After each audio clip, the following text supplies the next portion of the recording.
Good morning. I'd like to read with you from Matthew chapter 11, beginning in verse 11.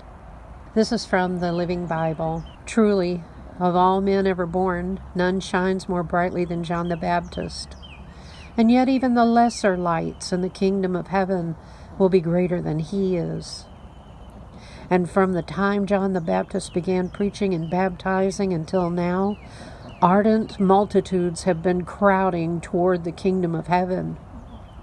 For all the laws and the prophets looked forward to the Messiah. Then John appeared, and if you are willing to understand what I mean, he is Elijah, the one the prophet said would come at the time the kingdom begins. If you were ever willing to listen, listen now. What shall I say about this nation? These people are like children playing who say to their little friends, "We played wedding and you weren't happy.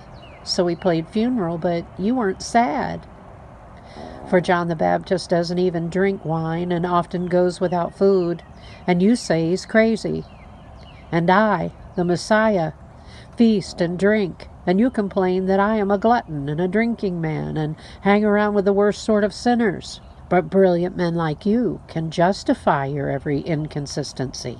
Then he began to pour out his denunciations against the cities where he had done most of his miracles because they hadn't turned to God. Woe to you, Chorazin, and woe to you, Bethsaida! For if the miracles I did in your streets had been done in wicked Tyre and Sidon, their people would have repented long ago in shame and humility. Truly, Tyre and Sidon will be better off on Judgment Day than you. And Capernaum, though highly honored, shall go down to hell. For if the marvelous miracles I did in you had been done in Sodom, it would still be here today. Truly, Sodom will be better off at Judgment Day than you. And Jesus prayed this prayer. O Father, Lord of heaven and earth, thank you for hiding the truth from those who think themselves so wise, and for revealing it to little children. Yes, Father, for it pleased you to do it this way. Everything has been entrusted to me by my Father. Only the Father knows the Son, and the Father is known only by the Son and by those to whom the Son reveals him. Come to me, and I will give you rest.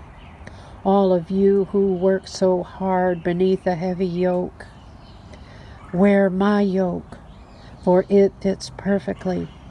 And let me teach you, for I am gentle and humble, and you shall find rest for your souls, for I give you only light burdens. Meditate on his word. Go to him. Spend time with him in prayer. Honestly evaluate your heart before him. We can't lie to God. We don't need to lie to ourselves. Blessed are the pure in heart, for they shall see God. Jesus is coming. Let us make ourselves ready. I love you all.